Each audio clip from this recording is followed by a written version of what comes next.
My name's Colby Wartman up in Diet, Canada, up in North Dakota, and own the Iron Chapel. It's about a 4,000 square foot facility, athlete gen pop, pretty much your regular strength and conditioning gym. And then I'm also a strength coach for the college here, and we're an NAI college or university. I got football, men's, women's basketball, softball are the main ones, and then volleyball's thrown in there a little bit. So, things are going good up here. It's been busy as all hell. So, yeah, let's just recap because we weren't recording earlier. Everybody always wants to talk about the Corona thing, so let's recap that. But quick question: so, do you work at the college, and yet they have a separate weight room, and then you have your own private facility?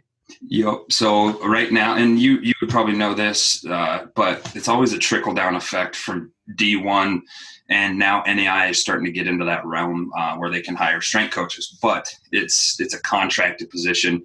Really not. I am an employee, but it's like a contract position. They contract me out through my business and do it that way because they just don't got the salary base to pay for something like that right now. Gotcha. So it's not like you're not necessarily a staff member for the college, but they individually contract you and your coaches, or just you, to run the strength and conditioning program for the college. Yep, and it's my alma mater, so I know the coaches pretty well, and we're trying to get it to a spot where it's more definite and more permanent. And how's that balancing that going in terms of like going back and forth? Do you find that some of the principles you use with athletes you can use across the board, so that kind of saves you some effort, or how is that? It does. I would honestly say that programming is the most time consuming with that. Programming for Gen Pop and my athletes at the gym, and then programming for now, which gets into a little bit easier part of my year, is about at an NAI level, we have like 40 to 50 athletes that stay during the summer. Okay. In the football realm. So it's hectic. And just like we talked about earlier, like you're busier than ever, I'm busier than ever, and it's just busy.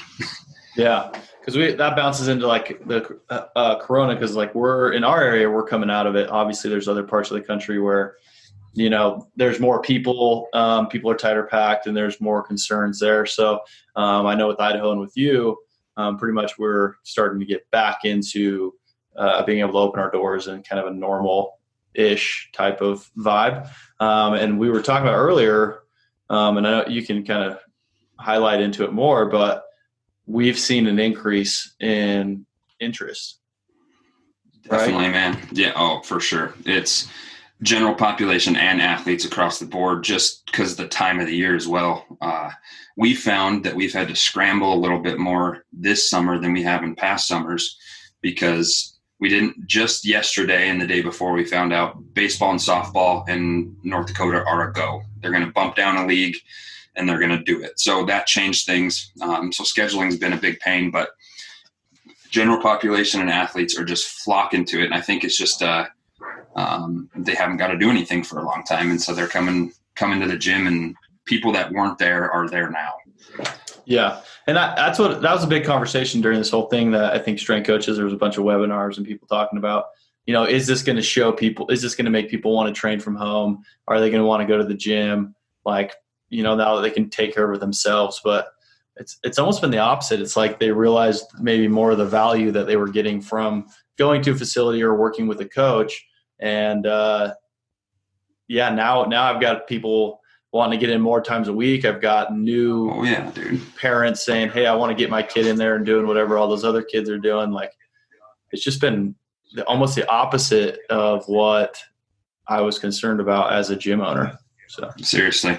And you hit it on the head. It's more often and more people. And I really thought like that the garage gym is going to make the comeback, and I still think it is. But people really, really value what we're doing at this point. Yeah. And sorry. But that was something I talked about with another symposium person I met on my like a couple episodes ago, was, with the video stuff and whatnot, is that going to be something that people like? Are they going to see the value of actually going in and getting coached rather than just like getting programming and a workout and some video demonstrations. Because I do both of those, but I definitely see much higher value in the face-to-face interaction. Definitely. So when it came down to it, I had a good feeling that, it's not going to really take away from people that are coming in when I'm helping them do that during the coronavirus. If anything, it would just highlight what that connection and how much better they can be coached in person. Mm-hmm. And just well as I, like we put a ton of time and effort into either True Coach or Team Builder to make it as if you or I are there training them, but it's not the same. Yeah. We can put so much into it, but it's not the same. Yeah.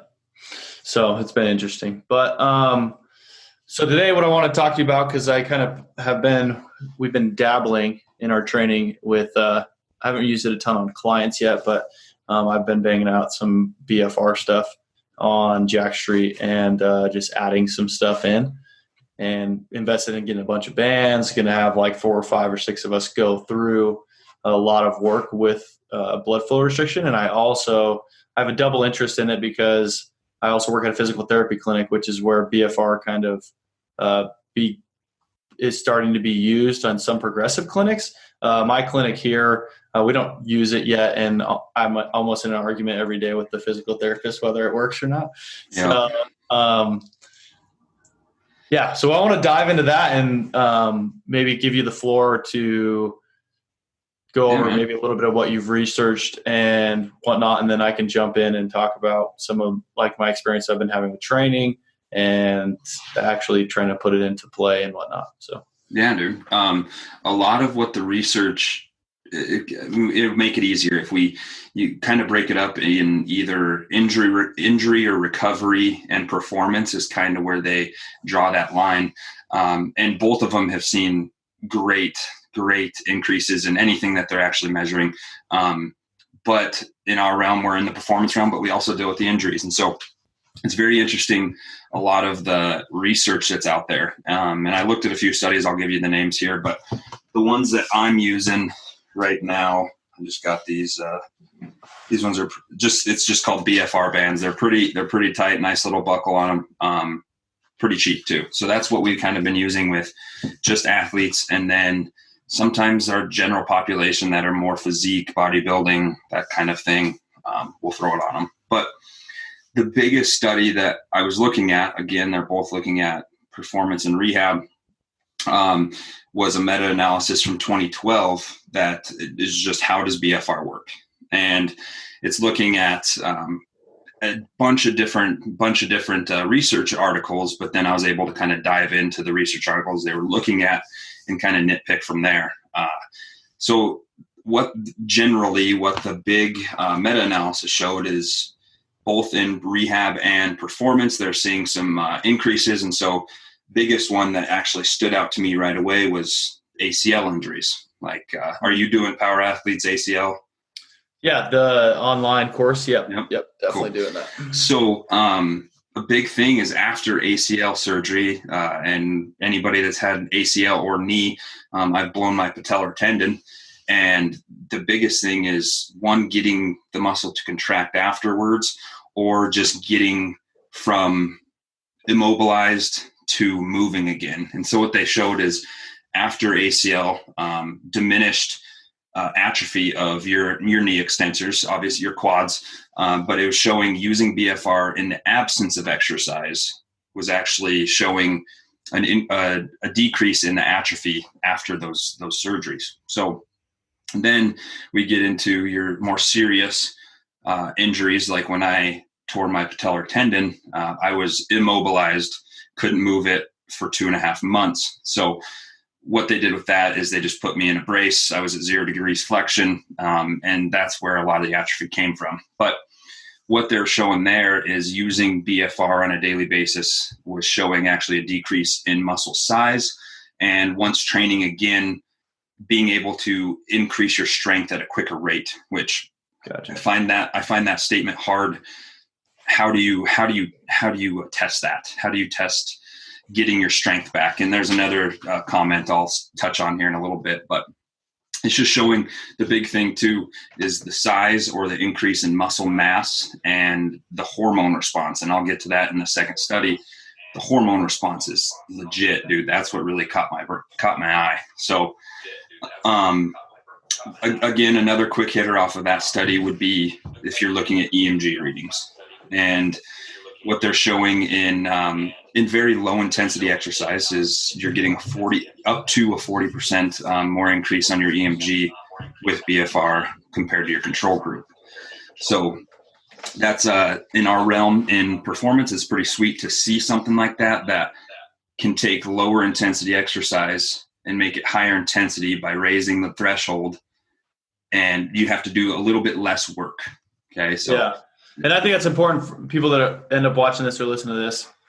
And the cool thing about it is you can take like what I've read or what I've seen is like 30 to 40% of what you were able to do maybe pre-injury, and be able to get the same type of stimulus in the muscle and induce the amount of stress that you would, with heavier weights without actually having to load up the joint or the movement pattern that way. So it allows somebody that's coming back into recovery to kind of trick the body per se into a stimulus to, like you said, maintain or minimize that atrophy and allow you to get moving quickly. Because I think back in the day, like medical professionals were very keen to just kind of brace something up and not move it. But we're finding more and more and more that actually the faster you can get going and moving again, the better. Like I tore my Achilles and my calf atrophied so much. It's been almost 4 years and I don't feel like I'm even back to where I was. And I had that thing immobilized for like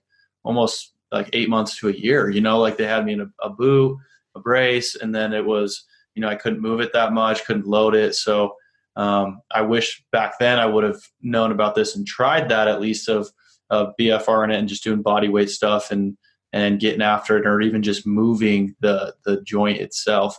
Because I think getting back to movement is actually the quickest way for the body to heal. And so it's interesting.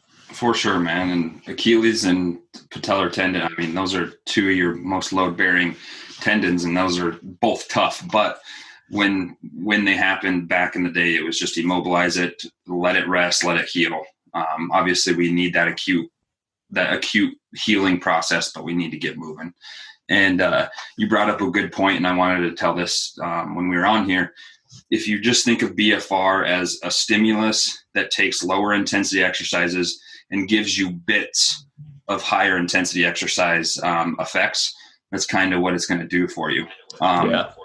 So the next study it dove into increased muscle size and all that, but it really dove into the hormones and what it's doing for the body afterwards. And so looking at actually the bulk of the study, it was 20 to 50% 1RM, a bilateral leg extension, pretty self-explanatory there, but it was only 20 to 50%, and it was sets of 30. So it's obviously very low intensity, high volume for what we're used to, but it was showing that with the BFR, you're getting increases in muscle size and strength similar to high intensity, exactly kind of what you just talked about. But then we get into the hormones, and it's the after effect. It's that afterburning effect we talk to our clients about with HIIT training or high intensity training. So lactate, as we know, in a very acute time frame, it can be used as an energy substrate. It can be used as energy for us. Obviously, once we get past that acute phase sets into the body. So the lactate increased significantly and actually remained higher during those BFR groups after 45 minutes. So they measured after 45 minutes as compared to control, much more elevated. And like I said, if we have that, we're able to use it for more energy.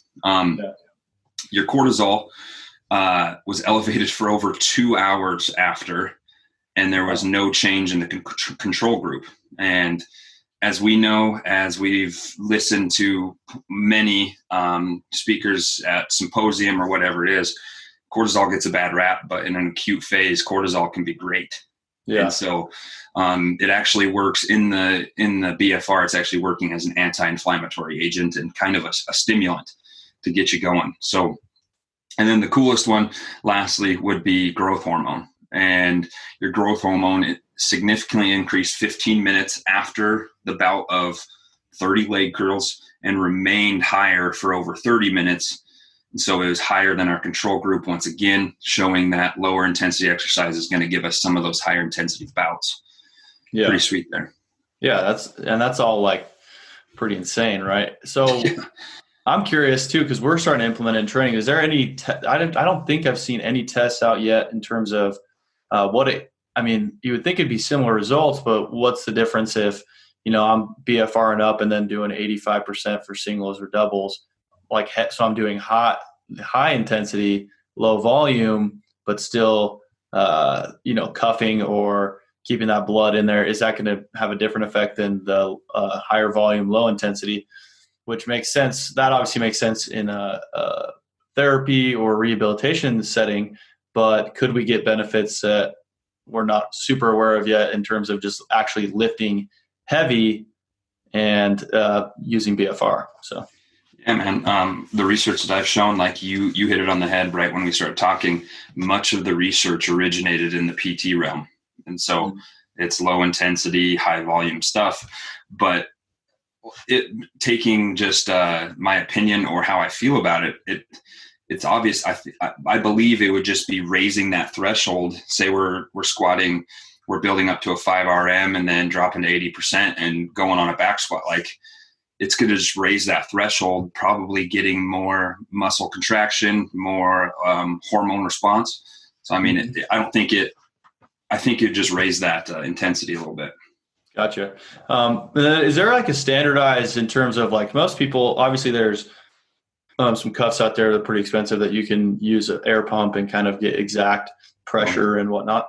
Do they have a recommendation on, if you're using cuffs kind of like you showed at the beginning, or I have, how tight should it be for someone that's just going to be like, okay, I'm going to try this out. Because sometimes my hands start going numb and I'm like, I think that might be, be a little too tight, but maybe it's not. So I'm curious. And honestly, I don't know the answer right off the bat. The ones I have actually give you a numbering system of how far you're pulling them. And then you can look on the sheet they gave you, and it's telling you how much pressure that is usually giving depending on the circumference of what you're using. And obviously you would know this, like our legs will be able to take a little bit more than our biceps too, So yeah. It's very interesting to see what that is, because usually when I'm implementing it with athletes, it's kind of by feel. It's hard because you're not feeling it. You have to take the feedback from them. Yeah. When you're cranking it on yourself, that when your arm's going numb, I should slow down. Yeah, because what I've found is like it's kind of tricky because you'll throw them on super tight before you really have a lot of blood flow going on. And then potentially, like I've had my hands start to go like I've tried this out a lot. So and I always err on the side of too tight. So I'm thinking I'm going to start playing around with like making sure at least I'm getting a little bit of blood flow to the extremity all the way to my fingers, and not like turning purple, but still getting in that kind of pain cave, which leads me into another thing. And it's like I think a reason too some physical therapy clinics don't implement this is because there's a lot of benefits, but it is not the most comfortable type of training, right? So I'm sure you've experienced it yourself, but it's very intense in terms of if you know what the burn is, if you're like bodybuilder or you've done high volume stuff, it definitely amplifies that feeling of like the pump and muscle fatigue. And I end up like folding my arms all the time, just like leaning over, and it's not easy. No, definitely not. It's definitely going to raise the intensity level to something that if you're not used to it can be very uncomfortable. And I think that's why our fellow PT friends are using it in such a controlled and moderate manner. When we're trying to increase performance, when we're trying to be optimal, we're going to crank it up until it hurts. Yeah. And so that's just kind of our mindset, Yeah. But yeah. So yeah, it's just interesting because it is painful. I like it because I mean we'll do some accessory work that without it, I mean you might be dripping a couple beads of sweat, but when I got those on, man, I'm just like, woo! It's like a conditioning rough. Yeah, It is you rough. got to like 15 to 20 minutes of it, and it's pretty crazy. And in your research, have you found that there's like a max duration that they recommend, or you know what you would recommend starting at and then building up to? A lot of it was different studies showing different time frames, and I don't know the exact answer, but how I use it myself, say I'm doing accessory work. I just got done doing all my compounds. I usually put it on during my whole accessory work.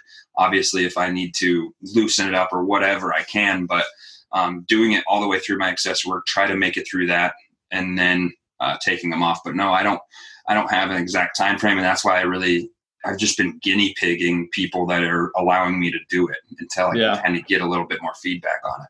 Yeah, because what I found is when we bring somebody in new and do a workout, like probably when you first do it, like 10 to 12 minutes is pretty intense. Very. And like we're getting up to like, we're going usually about 20 minutes, and it's intense. By the end of it, I'm like just looking at the clock, like ready to take them off. Yeah. And this only seems to be the only way you can get any relief. It's just fold in your arms. Oh my gosh. And legs too. Like, I used to have those ones that you showed me, and I grabbed some that I saw Chris Surgiston wearing, and it was the lifting lab ones. And their leg ones are the first ones I've had that I've actually been able to get them tight enough to like see some of the pooling in my quads, like down in my VMO. Like I get a little pool, like I could see the blood. Nice. And those, I think those ones are a little bit thinner too, so it's a little bit tighter. These ones, I'm happy with them. But obviously I'm going to try some other ones, but they're pretty stretchy too. Yeah. So I'm looking for something a little bit less stretchy that's just going to cinch up a little bit more too. You should try the lifting lab ones. They're pretty good. We're going to start putting up a bunch of stuff, working with them, but that makes sense. Yeah. And looking at, obviously the research is pretty conclusive. And then you just take a look at Chris's Instagram. The increases in size are pretty, it's going to happen. I mean, if you're doing his arms are huge. Yeah, dude, he's getting freaking pythons on him. I know. And, it's just showing those effects. That I just dove a little bit more into the hormones, but obviously our performance effects and our hypertrophy effects are going to happen. Yeah. Have you had like a pretty intense squat session with those on, with the lab ones on? So the most intense session I've had with the lab ones, having for about a week, was we did 20 minutes of front elevated. So we did a lunge, we did a split squat with the front foot, toes hanging off like an elevated position up on the toes. We were up on the toes, heel off the ground. So we were just banging out, like you started with sets of 20, like shooting for between 20 and 30. And by the end of it, I was only getting 10 per leg, and I held it a bar in a front squat position and had 10s on each side. So I was like at 65 pounds and just knocked them out back and forth for 20 minutes. And dude, my legs, I've never had my quads. That's like, I got so sore. Dude, you were hammering the quads with that elevated front side too. And it was brutal, and it felt good after, but it was like, I was like, this is awesome. Like I dig this stuff. Dude. Yeah, I did that. I obviously did it without them, so I could get kind of my results. But I did that LATT test on Field Strong. Yeah. The second time with them, and about puked. It was terrible. I know it's only 30-second bouts, but everybody knows a salt bike's gonna freaking take your soul. And it pulls when you're on a salt bike, like you can, that lactic acid is already high. So when you restrict that, when are you gonna come? You're falling Field Strong right now? Yeah. When are you gonna get your ass over to Jack Street? Dude, come on now. It's the best, dude. Oh, dude. Well, I'm looking at Chris's arms and all the high volume you guys are doing, and I'm like, fuck.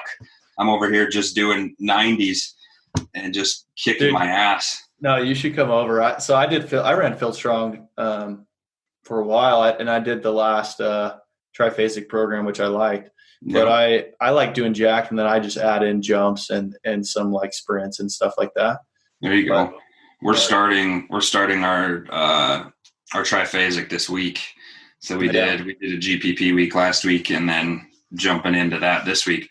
I enjoyed the first one, and it actually gave me a little bit different insight because I'm a very analytical person, and a lot of my stuff, I'm obviously taking out some of the super maximal stuff for my college athletes because we're at an NAI level, dude, and some of them aren't ready for it. Yeah. But how I break up all my stuff for programming for the college is strict triphasic.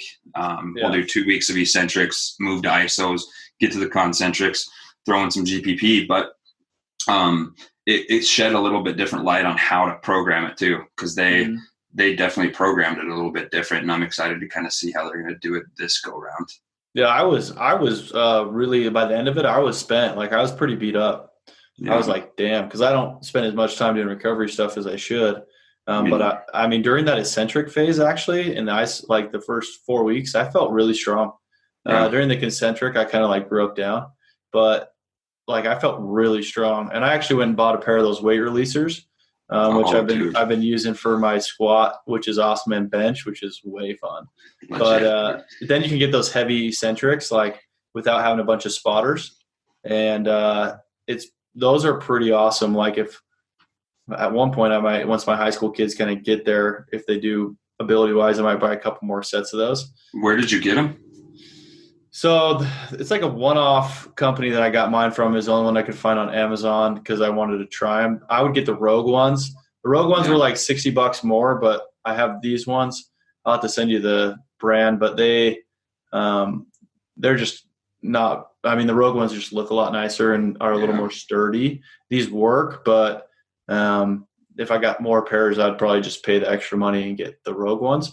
And I only could find them, Rogues, and then this little companies. So there was not a lot of people putting them out yet, but they are, dude, like it makes it so easy to really overload and then come straight out of a heavy eccentric into a concentric. Like, I want to try to maybe max my bench, and because like when you unload, like let's say we've been doing a lot around like 335 and then it pills off and it's 225 and you just knock out like 3 reps, and it's never felt lighter in my life. So I'm like, maybe if I like loaded up like 355 or maybe a little bit heavier and then actually had like 315 or 320 on the bar and went for a PR of just like dumping up and then hitting it after a heavy lower, like it tricks your brain for sure. So for sure, man. You'll have to look this up sometime.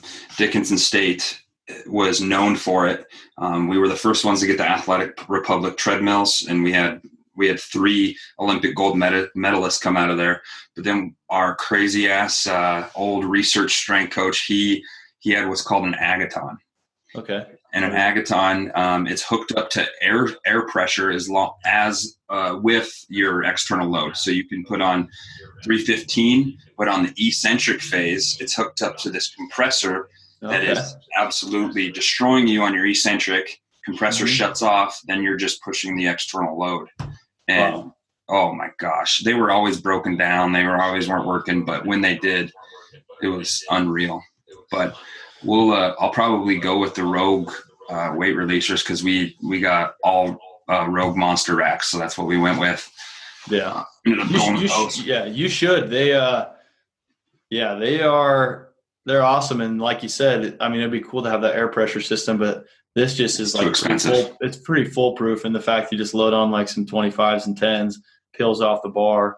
But yeah, I'm digging. I think like if you're hitting some plateaus, I think this point in my life, I'm realizing like I should have been doing a ton more heavy eccentric work to really just kind of shock that body and break it down. And what was huge for me in that, what I was feeling in that first time with Field Strong was it highlighted for me where my weaknesses were that were different than my training partners, and like where I was having issues and pain, like some hamstring stuff I got going on. Like I could feel where I was trying to shift my movement in the lowering, like in the eccentric phase, to like make up for it or move around like a tight ankle from that Achilles side or something. Like when you're going slower with heavy, you can just feel all these smaller shifts and changes in your technique that you don't feel when you're going full speed. And it allowed me to be like, okay, these are some things I need to work on. It made me super sore in like spots I hadn't been before. And like, I found out what I was as a lifter. Like, I can lift as much, like, let's say for bench, me and my buddy, we hit the same, we both have a 325 PR. He can eccentrically lower 400 pounds pretty comfortably. And I struggle at even 345.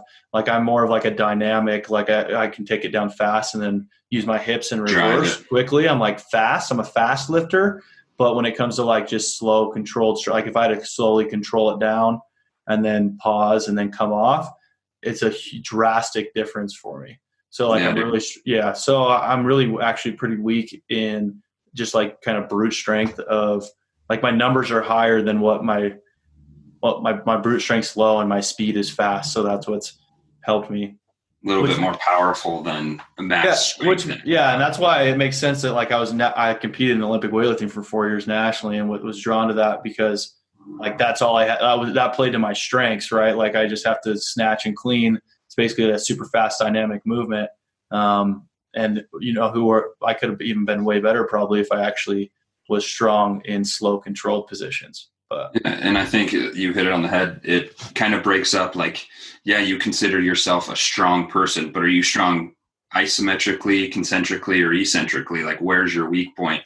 Kind of makes it interesting. I had been failing. So like I said, I blew out my patellar tendon, and took me forever to get back. Like, even talking to John at the symposium, like, it's one of the more brutal injuries you can get. And my kneecap was sitting up mid quad when I snapped it. But the biggest thing is I actually finally hit my 505 pound squat after the French contrast cycle, just tricking the body to eccentrically load a little bit more weight, because that's where I failed. I could get it concentrically, but I just seemed like I either went too quick on my eccentric, dropped past my depth, and couldn't get out of the hole. That's where I failed. So I finally actually hit my 505 after that first cycle. So I'm excited to see where we can get this done. So you felt like you were able to get that strength of the ability to control the eccentric enough to flip I think where my weakness was actually what Cal Dietz talks about in all of his triphasic. Like, the best athlete is in that conversion, converting from eccentric to concentric. Well, eccentric to iso to concentric. That's where I was weak. I could squat it, I could go concentrically, I could go eccentrically, but converting it and getting out was my issue. So that's where it helped me out a lot.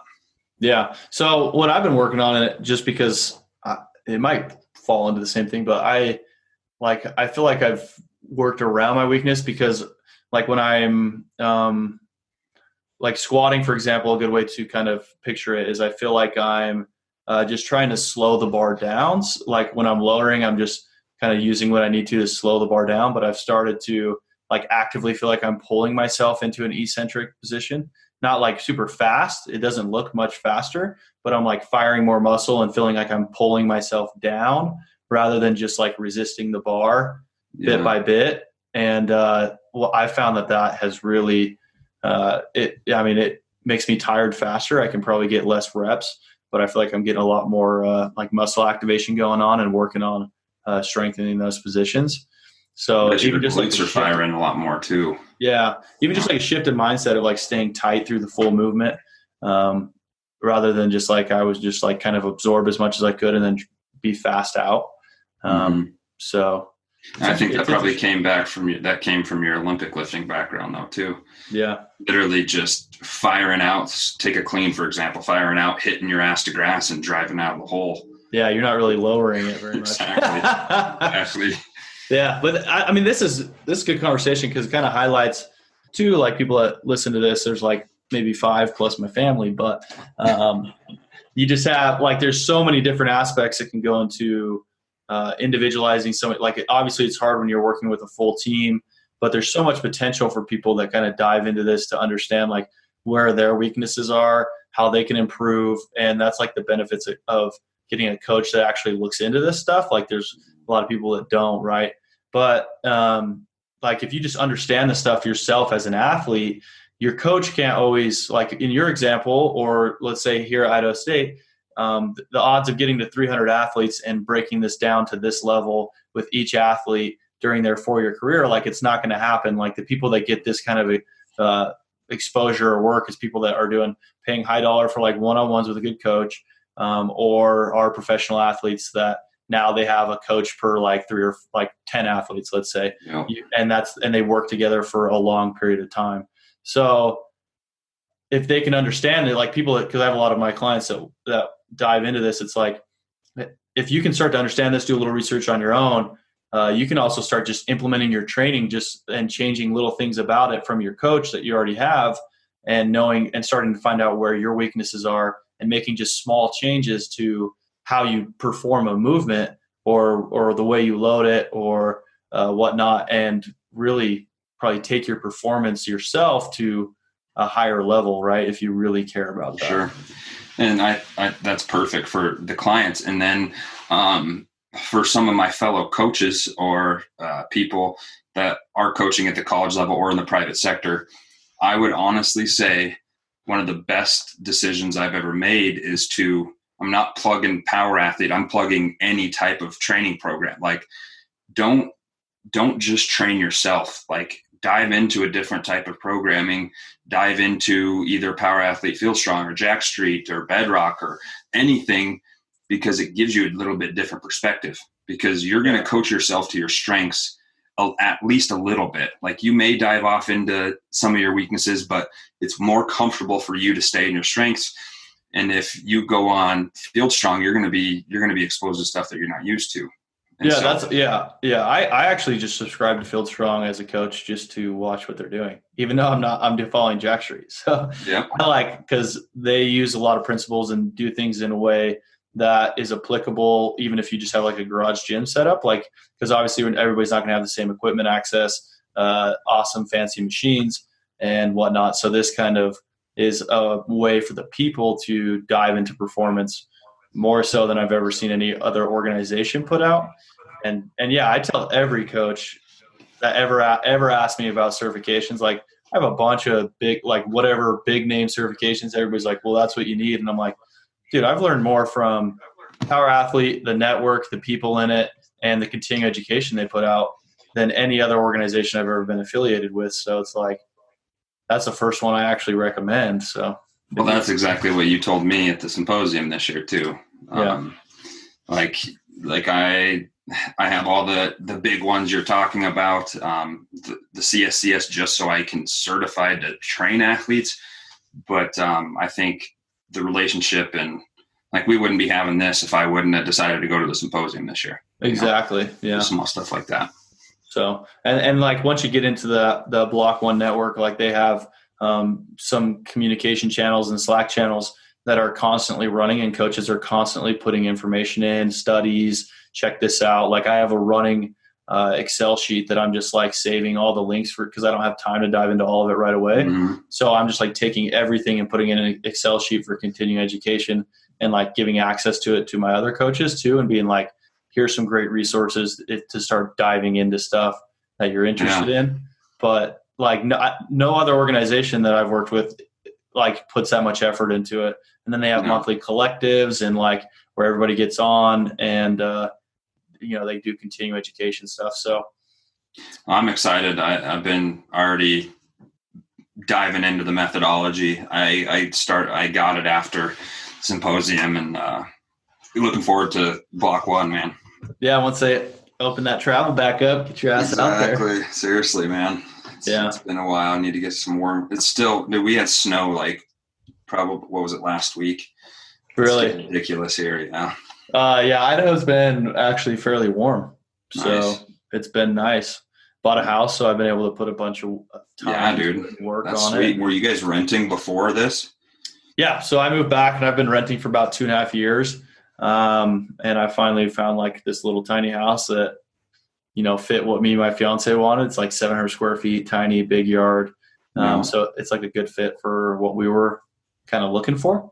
Sweet, man. But yeah, the nice weather and COVID actually helped me get some extra time to work on that stuff. So yeah, man, ours went straight to the gym. We just got 12 feet by 60 feet of turf put in.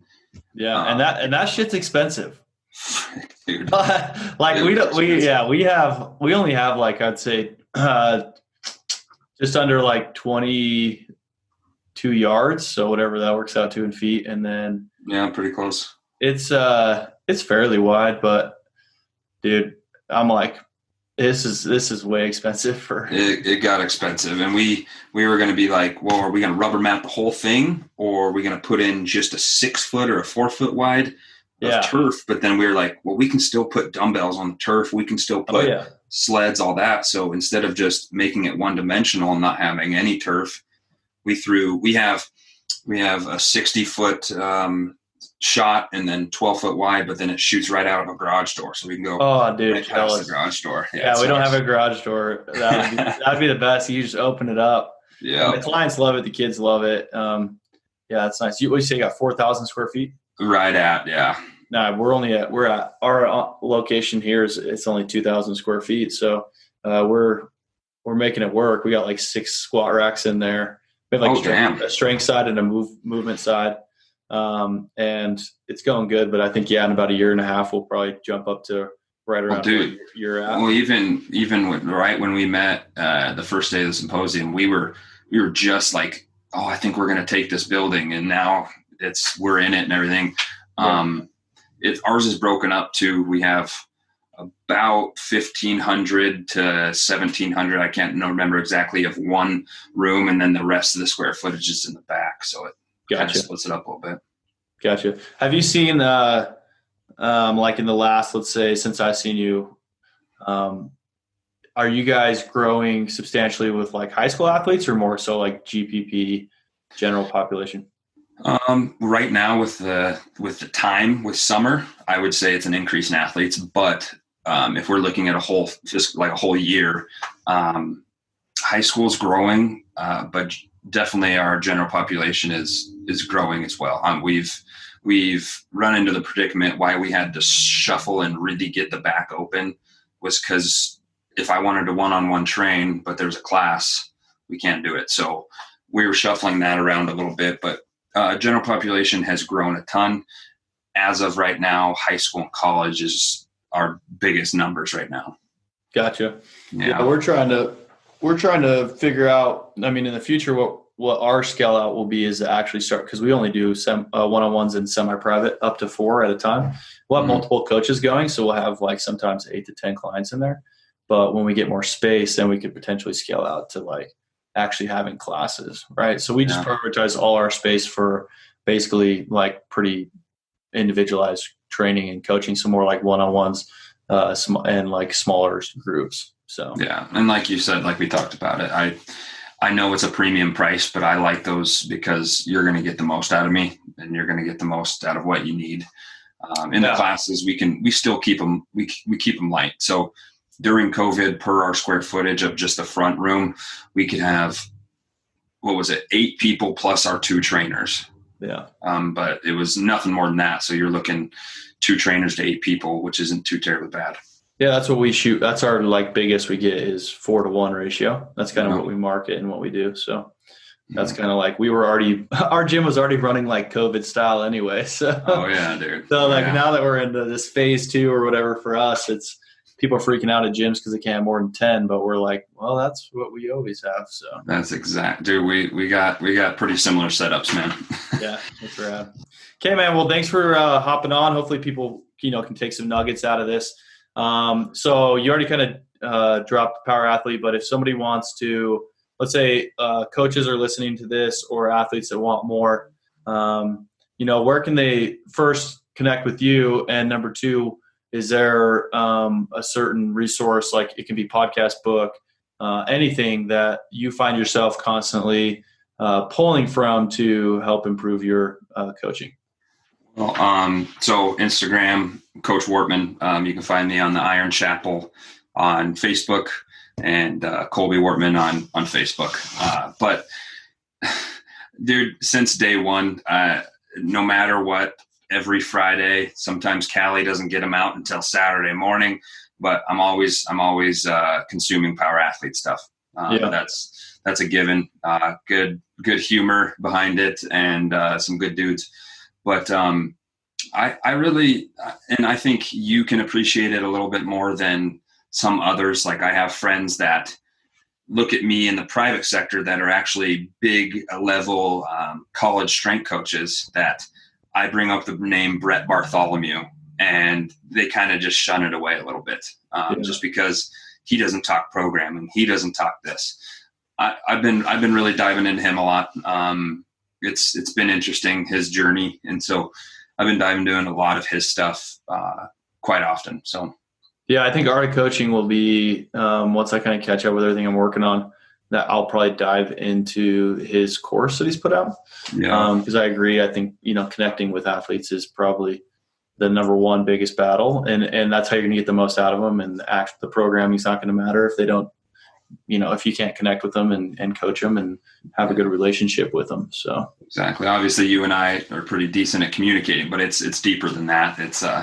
It's pretty cool, his approach. And my two big things this year was obviously this coming for block one. I already was going to Summer Strong, and obviously that didn't happen. We would have been there this weekend, huh? Dude, gosh, last year my wife's hey, we got a wedding. I was like, you got to be kidding me. So I missed it then. And so this year this happened, but Art of Coaching and block one are the two on the docket now. So if Summer Strong announces a later date this year, are you going? That for sure. I'm going to make it work. Me too. I got to. Well, how did you, we'll connect on that because we should just get like an Airbnb or something. I've got for sure, man. A couple I'm down. people. Awesome. So I'll put all that in the show notes for you guys listening to connect. Do you have an Instagram for your gym? Do you put anything on it? Yes, the Iron Chapel. Yep. Okay. All right. The Iron cool. Chapel. All right. So all that will be linked, man. And connect with him, follow him, and, dive into that because I think, obviously, from my conversation with you, you're a great coach, and I'm sure you put out some good information for people. So finally hop on, man.